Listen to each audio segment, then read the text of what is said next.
What's going on, everybody? It's QJA here, and today I'm back with another video.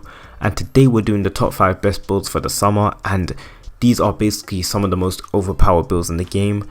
These aren't obviously all of them because, you know, there's a lot of overpowered builds in the game, but these are, in my opinion, the better ones to pick, especially if you want to just, you know, either grind on Park or if you just want a unique experience. I think these are really good. So yeah, we're gonna go into the first one here, and the reason why I'm doing this video, I had another video ready to go up today, but then I decided to put this one up instead because obviously you guys will need the help as soon as possible, at least some of you. So yeah, let's get straight into the video with the first build, which is the Lockdown Defender at small forward. And I mean, I don't even really need to explain this build. A lot of other people recommend this build. This build is pretty much the most overpowered in the game, and it's due to its defensive badges, which are Defense Stopper, Rim Protector, as well as the fact that it gets Chase Down Artist, Bruiser, which is really important. Bruiser in this game affects Stamina, which is obviously literally like one of the most important parts of the game for like any character. So obviously Bruiser affects Stamina. You got Chase Down Artist, you got Hustle Rebounder, which means you're a good rebounder as well, so you don't even have to be a glass cleaner or even have rebounding in your build to be effective at it. You have Corner Specialist as well, which is rubbish. I don't know why Lockdown Defenders get Corner Specialist, but in a way I don't really mind it because it doesn't make sense, but you know, it's kind of fair because they don't really have a way to hit a free, but at the same time that's not their build. But yeah, the badges they get are really good. And now I'm going to explain the height, and just saying guys, the gameplay in the background just shows you how to optimize the build like the most, but I'm going to be explaining what you have to do, what you can do to optimize it as well, because there's obviously different ways you can make a build. So I'm going to go into the height now, which the height is very important for a Lockdown Defender. So you either make the height 6'9 or 6'10. 6'10 is really popular, as well as 6'9 for a Lockdown Defender. Personally, I recommend 6'9 just because you then can affect 6'6 point guards. And the reason why I'm saying you can affect 6'6 point guards is because of Defensive Stopper. And the way Defensive Stopper works in this game is that it affects your position 1 up, 1 down, as well as anyone within 3 inches of your height. So by doing that, that means you affect shooting guards, point guards, small forwards, because it also affects obviously the same the same position as you. So you affect point guards, shooting guards, small forwards, power forwards, and you affect centers to an extent, because you can affect at 6'9 you can affect 7-foot centers. So you pretty much have a really wide range of like defensive capability. So personally, I recommend 6'9, but obviously some people go 6'10. If you want the extra height, go 6'10 because that's a really popular build as well. Well, configuration. So, yep, pretty much that is the Lockdown. All you really got to do now is put the weight to 245 because you don't want to make him completely fat, because then obviously you won't be able to catch up to a lot of people. And obviously maximize the wingspan, because, you know, the longer the wingspan, then the better you are at defending in it. So that is the Lockdown Defender. Next, we're going to move on to the Playmaking Sharp, and I'm convinced this is the most, like, one of the most powerful sharpshooting builds in this game. The reason why I'm convinced about this is because realistically it's Takeover. Takeover honestly changes the game, and as you can see, you make him at the point guard position, and the reason why you do this is because at shooting guard you don't really get any extra sharpshooting badges. So it's not even worth it to make him at the shooting guard. You just make him a point guard, because then you also get, I think you're pretty sure you get Ankle Breaker Silver, and you don't get that on shooting guard. You get Diamond Silver, and I don't think you get that on shooting guard. Like, there's just certain things you get on point guard that you don't get at shooting guard. So it's worth it to make it a point guard. You make him 6'4" or 6'5". Realistically, I won't go any higher. You could if you want to, but 6'4", 6'5" is a really good height, as well as the fact that you still have a good 3-point rating. So, you know, like your 3-point rating at 6'4", wow, minimizing your wingspan, caps out at 91. So that's really good. And the way, obviously, really all you got to do is just to lower it all the way down. And the reason why you do that is because you're not gonna be dunking on anyone. You don't need the strength. You're sharp, playmaking sharp at that. All you gotta do is be really fast, be like Sonic, bow bow bow, shoot. That's all you gotta do. That is the playmaking sharp. And realistically here, just because of how versatile it is, it's one of the most overpowered builds in the game, in my opinion.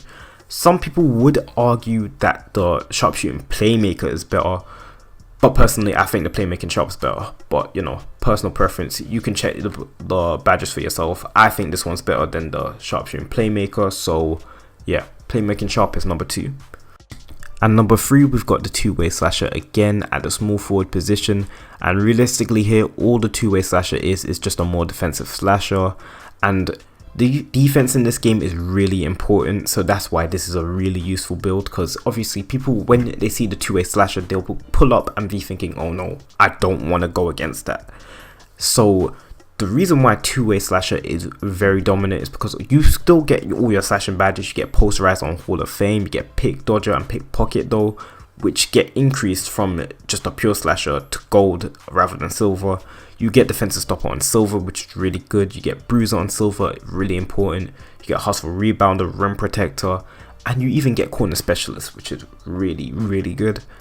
So as for the height, I would make him 6'8", and the reason why I'm saying 6'8" and not 6'9" is because the pure slasher at 6'9" has the same ball control as the two-way slasher at 6'8".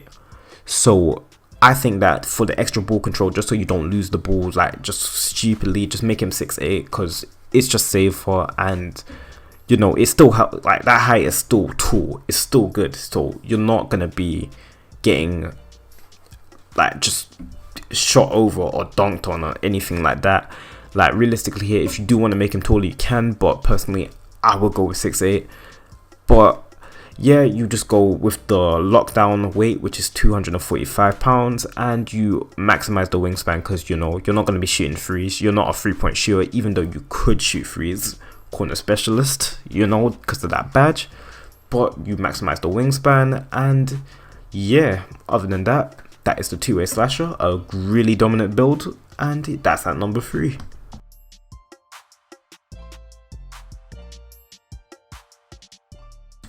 At number 4, we got the Beast, who is the pure post scorer at the center position, and these men just play WWE. They're not playing 2K, I'm being honest. Like, these men just love punching people, knocking them out of the way, and they just get points by basically causing fouls, even though they don't cause the foul. So yeah, they just slap busted. I don't really got much else really to say. They get brick wall, bruiser, all the post scoring badges on Hall of Fame, like post spin technician. They get posterizer on silver, hustle rebounder. For some reason they get dimer.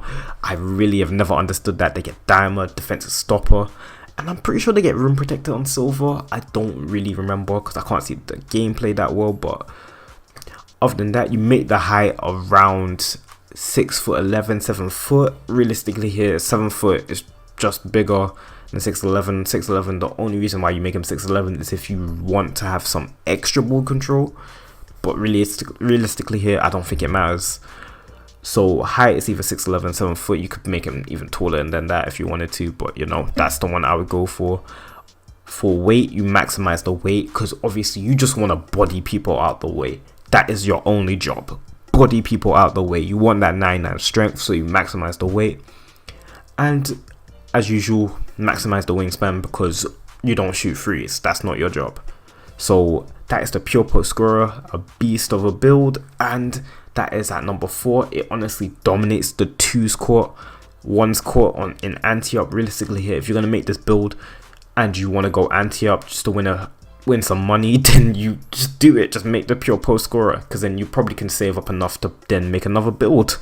So yeah, that's at number 4. Also, what I forgot to mention as to why they also become so dominant is because of their takeover. The post scoring takeover is honestly broken. Like realistically here, you're not defending a post scorer who is hot. You're not doing it. That's it. If they become hot, you're done. That's it. Just give up, really.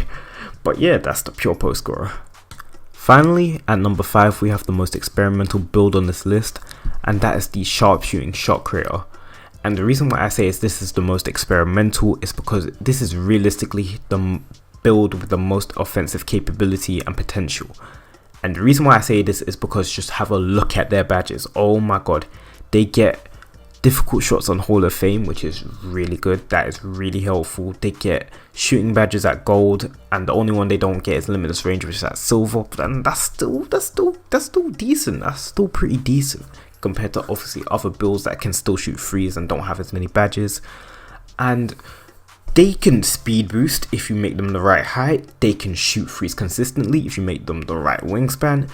They can just run past people. Like, I have a sharpshooting shot creator, but I messed up. I didn't optimize him for his job. Oh my god, that's my pop filter. But I didn't optimize him for his job, and that's why he didn't end up becoming really dominant like he could have been.